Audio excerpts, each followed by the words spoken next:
जय भीम। नमो बुद्धाय। Big drop YouTube channel पर आप सभी साथियों का हार्दिक स्वागत है। आज हमारे साथ मौजूद है जाने माने समाज सेवी सशिक्षक मान्यवर राम प्रसाद सर जी। सर, आपका इस चैनल में बहुत बहुत स्वागत है। धन्यवाद। सर, समाज में बहुत सारी भ्रांति फैली हुई है कि कहा जाता है तथागत बुद्ध अपने पत्नी और बच्चों को छोड़कर रात के अंधेरे में भाग गए या सन्यासी बन गए। इस पर आप प्रकाश डालें। बिग ड्रॉप यूट्यूब चैनल के सभी दर्शकों का स्वागत है और हार्दिक अभिनंदन है। साथियों, ब्राह्मणवादी मीडिया यदि आप देखते हैं तो आप भी देखते हैं, ब्राह्मणी मीडिया का काम है किसी भी विषय को ब्राह्मणीकरण करके वो लोग दिखाते हैं और समाज में भ्रांतियां फैलाते हैं। यह विषय भी उसी प्रकार का विषय है। सिद्धार्थ घर छोड़कर भाग गया रात के अंधेरे में अपने पत्नी और बच्चों को, ऐसी भ्रांतियां ब्राह्मणवादी मीडिया ने फैलाया है। आज हम इसी विषय पर बात करेंगे। हम लोग बाबा साहब डॉक्टर भीमराव अंबेडकर जी को अपना आदर्श मानते हैं और दुनिया के सबसे पढ़े लिखे विद्वानों में से वो एक हैं। अपने जीवन के अंतिम समय में उन्होंने एक किताब लिखी जिसका नाम है बुद्धा एंड हिज धम्मा। इस किताब में उन्होंने स्पष्ट रूप से लिखा है कि वो कौन सी परिस्थितियां थी, वो कौन सी परिस्थितियां बनी जिसके कारण राजकुमार सिद्धार्थ को अपना परिवार और अपना राज्य का त्याग करना पड़ा। दरअसल कपिलवस्तु उस समय में भी एक लोकतांत्रिक राज्य था। 563 ईस्वी पूर्व में जब सिद्धार्थ का जन्म हुआ, उस समय लोकतांत्रिक पद्धति के अनुसार कपिलवस्तु पर शासन करने की बारी शुद्धोधन की थी। इसलिए इस समय शुद्धोधन राजा की पदवी से गौरवान्वित हो रहे थे। अतः सिद्धार्थ भी राजकुमार कहलाया। शाक्यों का अपना संघ था। 20 वर्ष की आयु होने पर हर तरुण को शाक्य संघ में दीक्षित होकर सदस्य होना पड़ता था। सिद्धार्थ भी 20 वर्ष का हो चुका था। उसे भी विधिवत रूप से शाक्य संघ में शामिल किया गया। शाक्य संघ का सदस्य बने सिद्धार्थ का 8 वर्ष बीत चुका था और सिद्धार्थ शाक्य संघ के सदस्य के रूप में बहुत ही अच्छा आचरण करता था और सभी कायदे कानूनों को पालन करता था। और इस प्रकार से 8 वर्ष के पश्चात सिद्धार्थ शाक्य संघ के एक आदर्श सदस्य के रूप में स्थापित हो चुका था और वह सबका प्रिय भी बन चुका था। शाक्य के राज्य की सीमा से सटा हुआ कोलियों का राज्य था। रोहिणी नदी दोनों राज्यों की विभाजक रेखा थी। शाक्य और कोलीय दोनों ही रोहिणी नदी के पानी अपने खेतों के लिए इस्तेमाल करते थे और हर फसल पर इनमें पानी को लेकर के संघर्ष होता था, विवाद होता था। यह विवाद बहुतायत बार झगड़े का रूप धारण कर लेता था और झगड़े लड़ाइयों में तब्दील हो जाता था।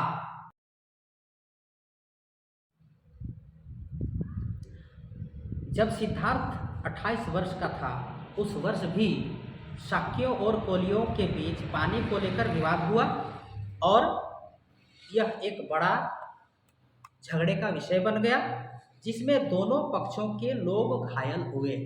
यही पानी को लेकर जो झगड़ा था, इसी झगड़े को लेकर जब मामला आगे बढ़ता है और ऐसी परिस्थितियां बनती हैं कि सिद्धार्थ को अपने परिवार, अपनी पत्नी, अपने बच्चे, अपने माता पिता को तथा अपने परिवार को छोड़कर बाहर जाना पड़ता है।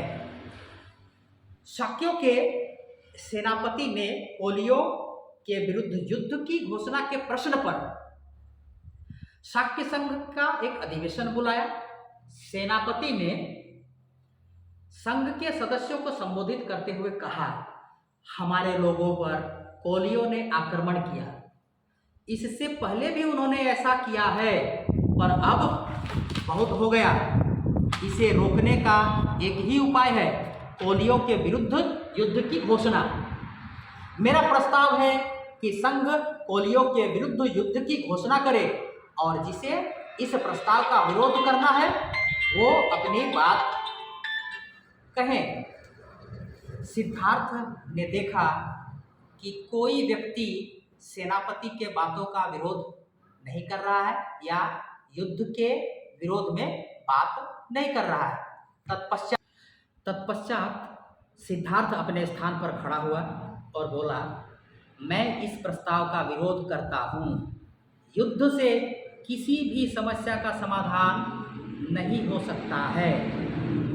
युद्ध छेड़ देने से हमारे उद्देश्यों की पूर्ति नहीं होगी। इससे एक दूसरे युद्ध का बीजारोपण हो जाएगा और इस प्रकार हत्या और विध्वंस का अंतहीन सिलसिला जारी हो जाएगा। मेरे विचार से शाक्यों को पोलियो के विरुद्ध युद्ध छेड़ने में जल्दबाजी नहीं करनी चाहिए। हमें पहले इस बात की जांच करनी चाहिए कि वास्तव में दोषी पक्ष कौन सा है। मैंने सुना है कि इस विवाद के बारे में हमारे आदमी भी आक्रामक रहे हैं। यदि यह सत्य है तो हम भी निर्दोष नहीं हैं।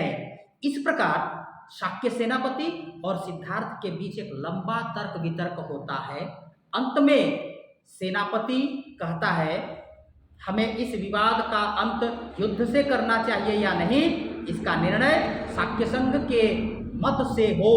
और शाक्य संघ ने बहुमत से सेनापति के युद्ध के प्रस्ताव को पारित कर दिया। अर्थात सभी लोगों ने युद्ध के पक्ष में अपना वोट दिया। दूसरे दिन सेनापति ने एक और सभा बुलाई जिसका उद्देश्य था अनिवार्य सैनिक भर्ती की योजना पर विचार करना। जब संघ एकत्रित हुआ तो शाक्य सेनापति ने प्रस्ताव रखा कि उसे यह आदेश पारित करने की अनुमति दी जाए कि पोलियो के विरुद्ध युद्ध लड़ने के लिए 20 से 50 वर्ष के बीच प्रत्येक शाक्य को सेना में भर्ती होना होगा। सभी लोगों को इस पर विचार कर अपनी सहमति प्रदान करनी चाहिए और सभी लोगों ने सहमति भी प्रदान कर दी कि 20 वर्ष से अधिक आयु के युवा को सेना में शामिल होना अनिवार्य है। हालांकि युद्ध के विरुद्ध मत वाले लोग भी इस समय सभा में शामिल थे, परंतु इतना रस न था कि लोग कुछ बोल सकें कि सभी लोग संघ के विरुद्ध जाने के परिणामों से परिचित थे।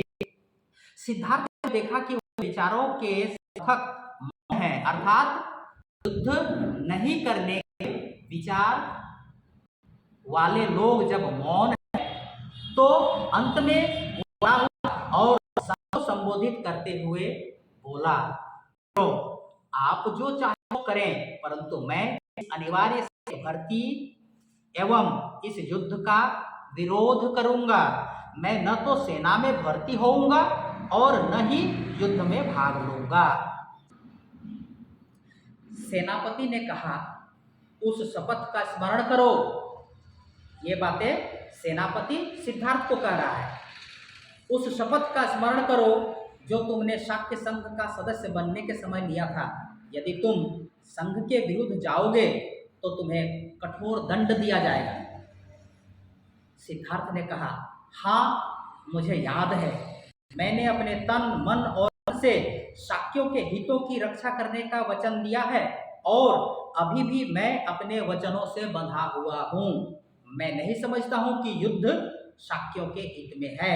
शाक्यों के हित के सामने मेरे दंड का कोई मोल नहीं है।